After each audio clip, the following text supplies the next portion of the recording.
tarde, leitores e leitoras, que é Vitor Pessoa. E hoje a gente vai falar de um livro que é bastante importante, não só para a filosofia, mas também para a compreensão política, né? Quais são os principais alicerces da política. Vamos estar aí sustentado por um dos maiores pensadores que já existiu, que foi Sócrates, e compreender um pouquinho sobre o que seria a república do ponto de vista de Sócrates, do ponto de vista da filosofia. E temos também a participação de alguns pensadores sofistas. Vou estar falando um pouquinho deles, não da bibliografia deles, mas um pouquinho do ponto de vista de cada um ali em relação ao que seria a república. E eu vou colocar aqui, tá, o livro que eu li. Eu não estou com a cópia física, não me encontro em casa no momento, mas vou colocar aqui para vocês darem uma olhadinha, que é um livro que vale muito a pena. Se você gosta aí de discussões, de se aprofundar em relação a assuntos, vai ser um livro maravilhoso. É da Edpro. Gostei bastante do trabalho que eles fizeram. Senti que trouxeram assim uma coisa assim que complicou um pouquinho, né? Duas coisas, na verdade. A primeira é que a capa, ela não vamos dizer assim, uma pintada, né? Os nomes não estão pintados, é de um materialzinho que ele acaba desbotando um pouco. Mas é um detalhe quase relevante. O outro que esse dificultou um pouquinho a minha leitura foi porque tem muita nota nesse livro. E aí se torna uma coisa um pouco exaustiva, tá? Toda vez verificando o que está dito e comparando com as notas. É um pouco chato, mas como existem muitas referências a autores antigos, termos em latim, né? Tem muita coisa nesse sentido, então eu vi que é até de certa forma necessário, mas pode tornar a leitura um pouco difícil, tá bom? Então o que acontece? O livro A República, ele, como eu conversei com vocês, é uma grande discussão, certo? Começa com Sócrates dentro de uma assembleia, e ele vai ter uma conversa ali com as pessoas que estão ali, que são três sofistas, certo? Então temos Sócrates de um lado, temos Heráclito, que é o primeiro, vamos dizer assim, grande desafio dele, Adimanto, que é o irmão do Heráclito, e temos Glaucon, que ele é um espectador, mas ele é um espectador participativo. Ele às vezes entra ali, levantando algumas perguntas, fazendo algumas observações. E, inclusive, ele tem sim uma certa importância ali política, porque é notório que em alguns momentos da história, tanto Adimanto quanto Heráclito, eles ficam olhando assim para Glaucon para ver se ele concorda, se ele discorda. E existem outras pessoas ali também ao redor. Isso também é notório, principalmente quando a primeira questão surge. Mas Platão, que está anotando tudo, né? Ele não se referiu a essas pessoas, mas ele colocou que elas existiam. Então, começa o primeiro round, né, dessa disputa entre Sócrates versus sofistas, com Heráclito levantando a seguinte questão, sobre a justiça. Tá? Importante frisar isso. Dizendo que a justiça é um instrumento que ele pode ser manipulado, de uma certa forma, colocando a seguinte frase: a justiça é aquilo que está na mão dos fortes, o injusto se torna a alcunha dos fracos. Né? Isso aí já desperta no Sócrates uma irritação muito grande, porque vamos dizer assim, ele precisa ali colocar as coisas no seu devido lugar. Então, a primeira coisa que ele alerta Heráclito, né? Não vamos colocar o carro na frente dos bois, vamos deixar tudo no seu devido lugar, certo?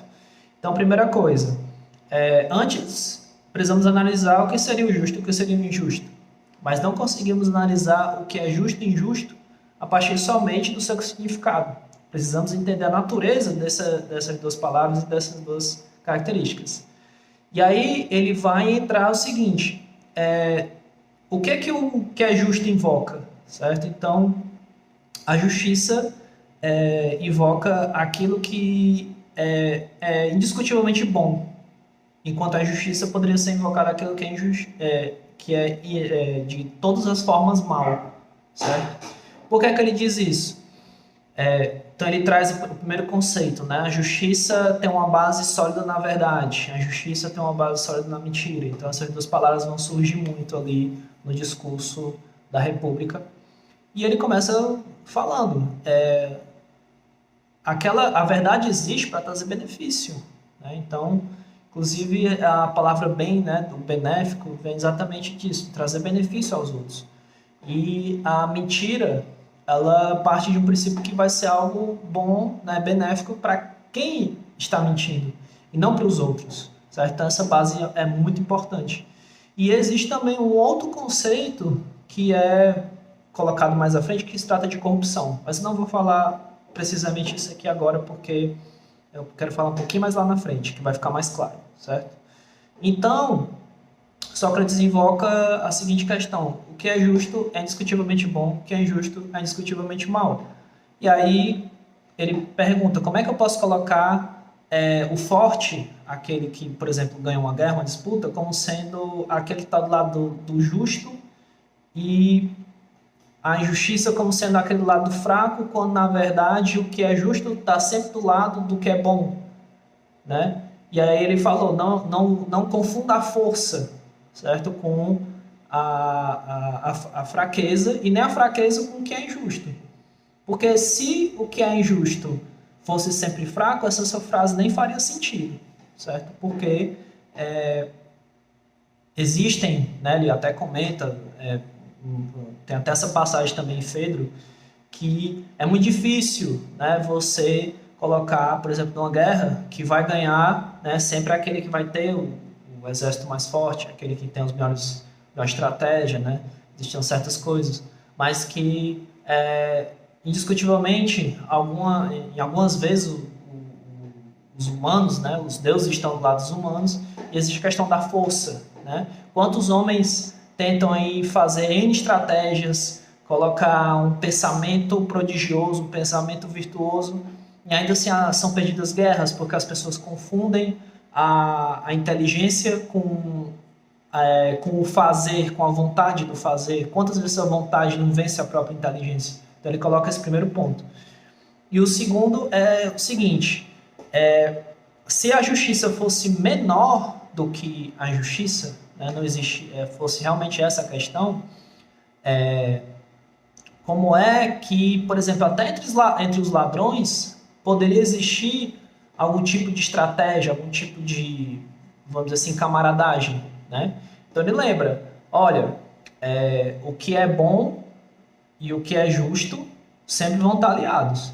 Entenda que até mesmo para os injustos tem que existir um grau de justiça, senão as coisas, os roubos não acontecem, vai todo mundo saquear todo mundo e tudo tende ao pó, certo? Então essa foi uma questão muito inteligente usada por Sócrates.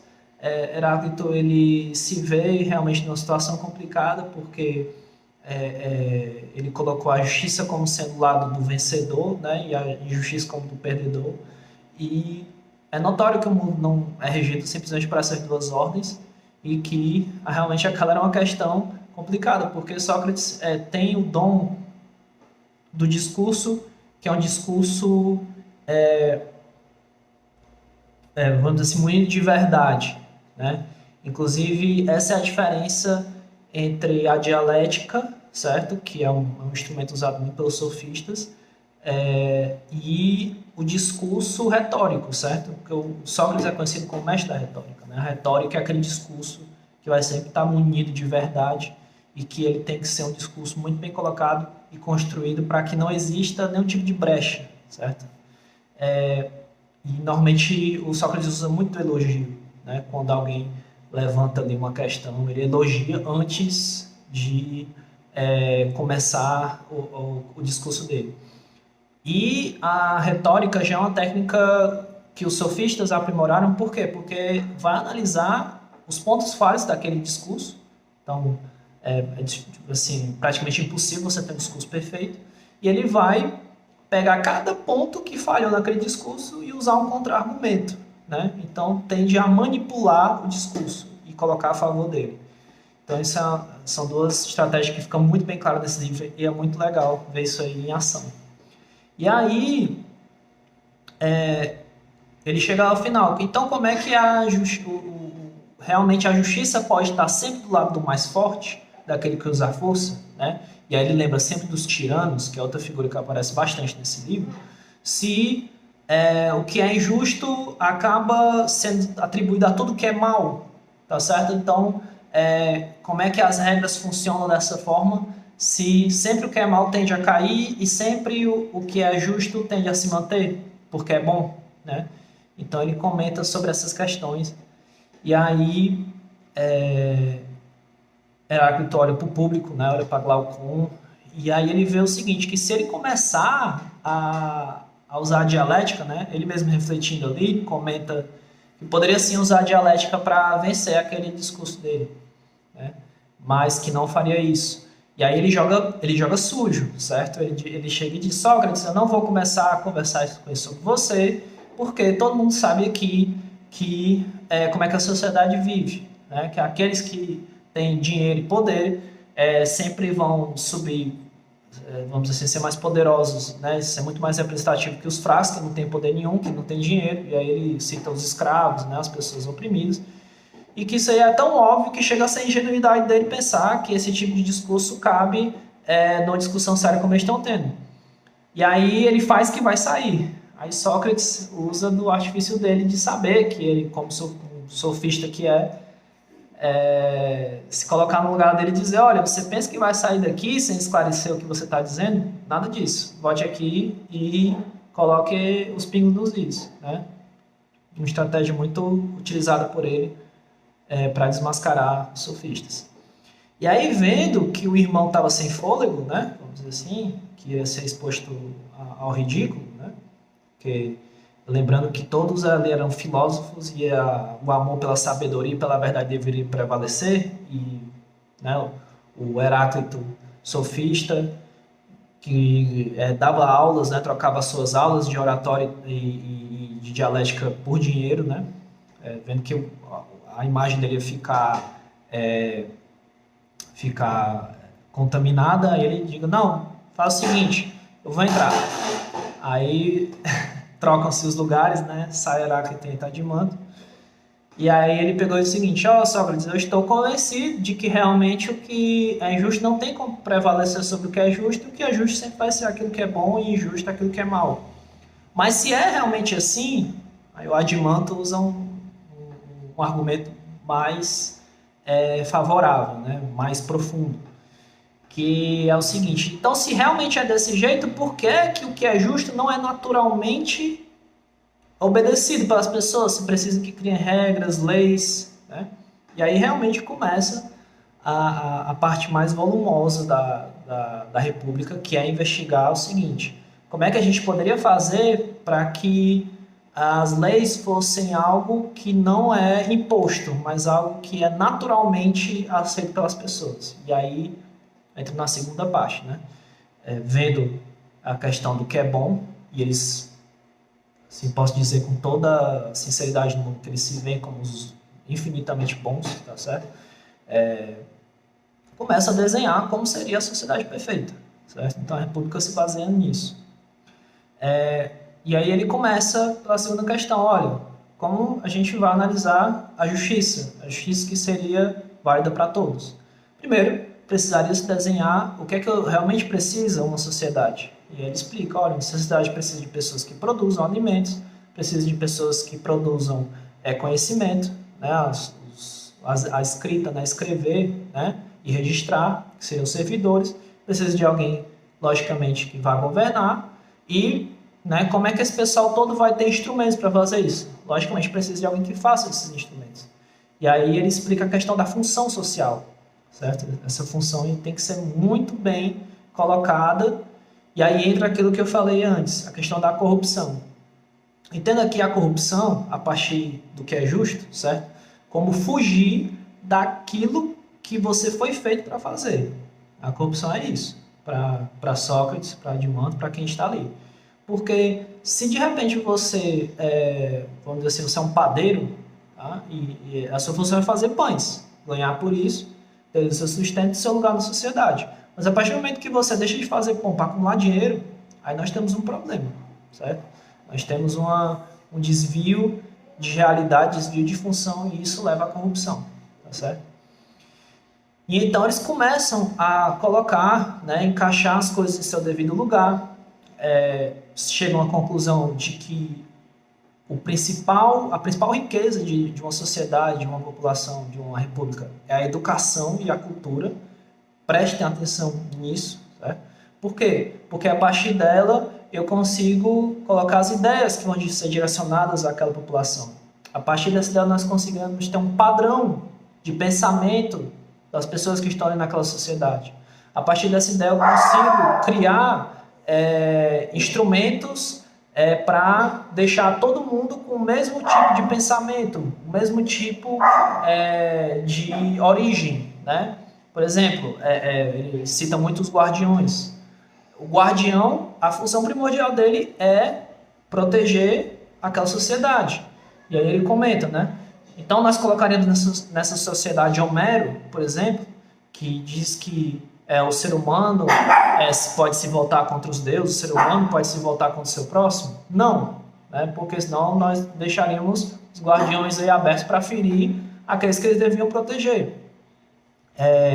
Ao invés disso, vamos colocar, né? Vamos tirar, na verdade, esses poetas, essas pessoas, porque na verdade, né, eles não estão criando nada, né? O Sócrates também chega a essa conclusão de que nada ali se cria, na verdade eles copiam muitas coisas, porque as histórias mesmo de guerras, as histórias mesmo da população são baseadas nisso, né? Eles só pegaram exemplos de coisas ali que aconteceram e adaptaram para que ficasse mais atrativo aos olhos, aos ouvidos. Então isso aí é outra questão muito pertinente ali dentro, certo? Então preste atenção, cultura e a educação é o alicerce, né, de toda a sociedade, de toda a república. E os guardiões, cientes disso, né, têm que ser direcionados àquela frase, né? É melhor perder a liberdade do que perder a vida. Então, nesse contexto aí, nós temos todo o sentido para essa frase, certo? E isso aí vai caminhando para como é que as guerras seriam feitas, como é que seriam as relações ali dentro. E aí entra a questão do amor platônico, né? O amor que surge ali focando na alma do indivíduo e não nos interesses, né? No desejo. O amor platônico é isso, certo? E aí a educação das crianças, como é que seriam essas crianças, né? Elas não poderiam ter ali um contato muito grande com o pai, porque isso daí levaria a um tipo de emotividade muito grande, e essas crianças são guardiões, elas têm que, desde quando começam ali por volta dos 5 anos a ter contato com as guerras. Então ele comenta essa questão de que você, por exemplo, brincar de soldado é a melhor forma de no futuro você ser soldado, porque essas imitações elas não têm outra função do que não que seja outra, certo? Outra função que seja outra, fazer aquilo que se pretende no futuro, ou seja, imitar, né, a realidade. E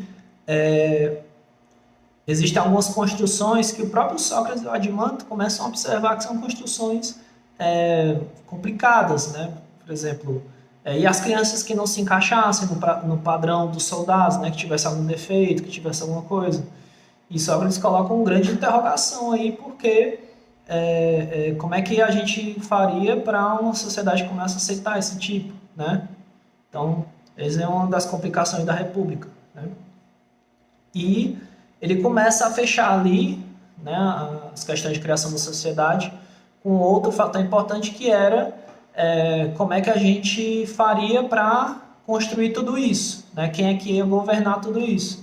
E ele coloca, né, as formas de governo ali, a timocracia, que é um tipo de governo que é regido pelos filósofos.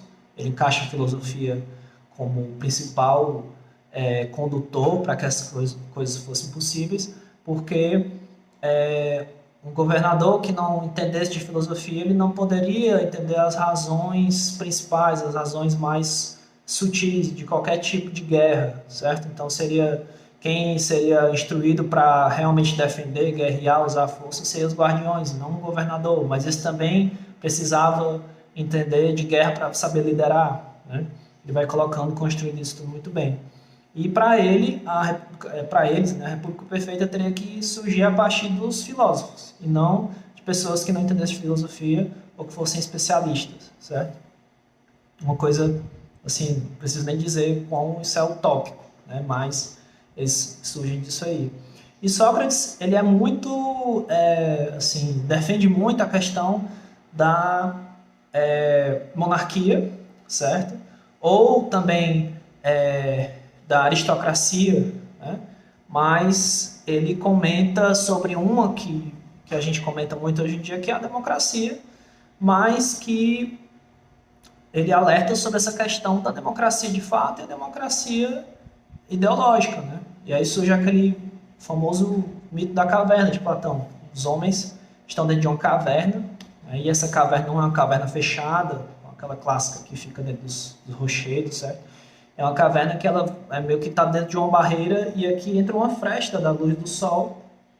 E aí, lá em cima dessa caverna tem objetos. Esses objetos, o que os homens veem lá embaixo é a sombra, né?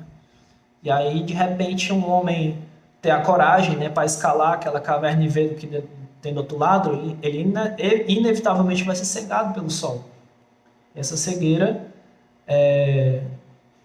se alguma outra pessoa for perguntar para ele, e aí, o que é que tem lá em cima? E ele disser, olha, não vi nada, veio uma luz forte nos meus olhos e eu fiquei cego. Todo mundo vai dizer que ele é louco, né? Então, a democracia que não funciona como se fosse uma visão gradual dessa luz do sol, ela não funciona porque ela é simplesmente ideológica. Vocês vão estar falando de coisas que vocês não conhecem, de coisas que vocês não sabem.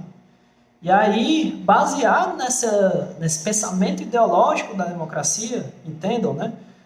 Que eu supor, essa palavra é bem forte, que todo mundo é igual, é uma grande blasfêmia no sentido de que nós temos simplesmente uma democracia, não de fato, mas uma democracia ideológica. Porque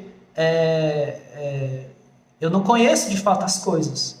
Esse conhecimento de fato das coisas não me permite passar esse conhecimento de fato. Eu acabo simplesmente repetindo processos que nem eu mesmo entendo, certo? Então, eis um grande problema aí, mas que com esse esforço, com essa coragem e com principalmente a função dos filósofos guiando essas pessoas, né, que são pessoas que para Sócrates são naturalmente pessoas com a alma mais forte, com a alma mais desenvolvida, para enxergar um pouco melhor essa luz, vão guiando as pessoas naquilo ali e vai se construindo a democracia de fato. E aí, infelizmente, eles chegam à conclusão que a democracia de fato, que é aquela que é todo mundo igual, ela é o terreno mais fértil para que surjam os tiranos, certo? Porque imagina o seguinte, eu vou ter a igualdade entre todo mundo, e aí imagina se, por exemplo, eu estou comandando aqui um caminhão, aí todo mundo chega assim, olha, você não está ganhando isso certo não. Aí eu, como assim? Porque eu segui um caminhão assim, aí chega outro, olha, não, existe uma teoria de que o caminhão...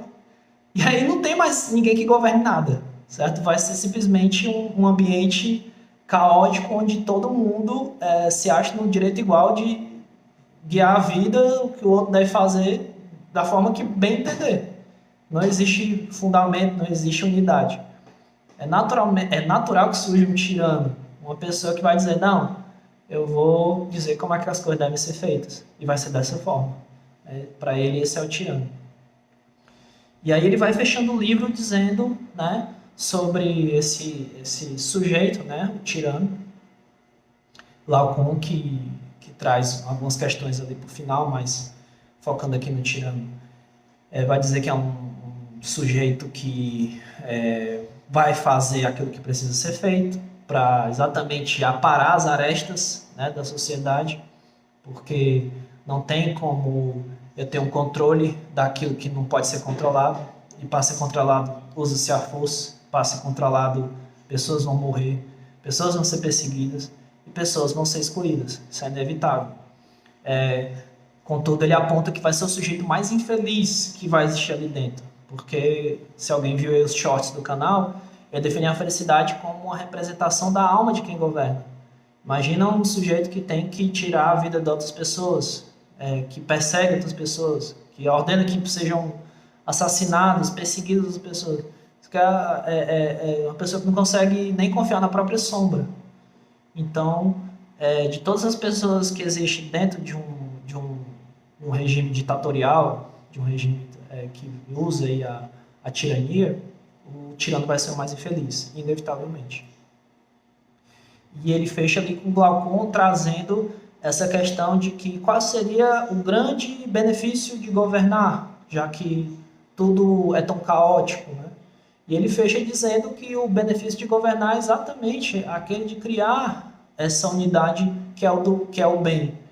O bem que é completamente mutável, certo? Porque, inclusive, eles começam a cair um pouco nessa infelicidade de analisarem as coisas dentro de um ponto de vista tão, assim, saindo um pouco da objetividade e indo muito para a subjetividade, que eles acabam tendo que administrar coisas que eles consideraram lá no começo que são ruins, que é, por exemplo, a mentira. Diz que a mentira, a mentira boa, né, olha aí, ela precisa ser administrada como um médico administra um remédio num paciente, né? E aí ela não é mentira, ela é uma espécie de remédio, tá certo? Isso aí é uma história aí que até incomoda um pouco tanto Glaucon, Adimanto e Heráclito, porque eles começam a dizer que ele está meio que vacilando ali, mas voltando aqui para cá. Eles começam a observar, né, que todas essas coisas precisam ser administradas e que, em nome da justiça, tudo precisa ser benéfico. Mas tudo tem que ser benéfico do ponto de vista de servir o povo, porque eis a questão aí do tirano e do governante. Não é o tirano e o governante que administra seu povo, muito pelo contrário, ele é um servidor, certo? Então, ele comenta sobre algo assim muito assim astrológico, que é o karma, tá certo? Cita um homem aqui que eu não estou lembrando agora, que ele teve a experiência de ter o corpo, a alma saindo do corpo e ter visto como as coisas funcionam, e aí ele viu como é que as coisas ruins prejudicam o homem, né? Cita ali, inclusive, algumas figuras ali históricas, cita Orfeu, né, que foi assassinado pelas ninfas, e exatamente por temer ali os seres humanos, a maldade deles renasceu como um cisne, né? Então, ele cita tudo isso, dizendo que quanto mais a gente foca no que é benéfico, na justiça, em tudo isso, mais a gente vai tendo a oportunidade de ter renascimentos mais felizes, né? E aí isso se reflete na sociedade que a gente administra e isso se reflete no nosso futuro, né? Encerrando o livro. Eu sei que não é muito tempo, tá, gente? Mas é um livro realmente muito complexo e que, para a compreensão não só de política, como de filosofia, como de assuntos aí relativos até na parte mais espiritual, é um livro sensacional. Recomendo muito que vocês leiam. E mais à frente nós vamos estar falando de outro livro também muito bom, que é Esaú e Jacó, do Machado de Assis, que eu li recentemente. Fala muito sobre destino, fala muito da questão da política também. Então, fala muito sobre a função ali dos homens e das mulheres na sociedade do século XX. Certo? Então nós vamos... Século XX não, XIX, tá? Muito obrigado aí por quem ficou comigo até agora. Espero que vocês tenham gostado do vídeo. Deixe os comentários, deixe seu like. Se gostaram do vídeo aí, agradeço demais. E até um próximo vídeo.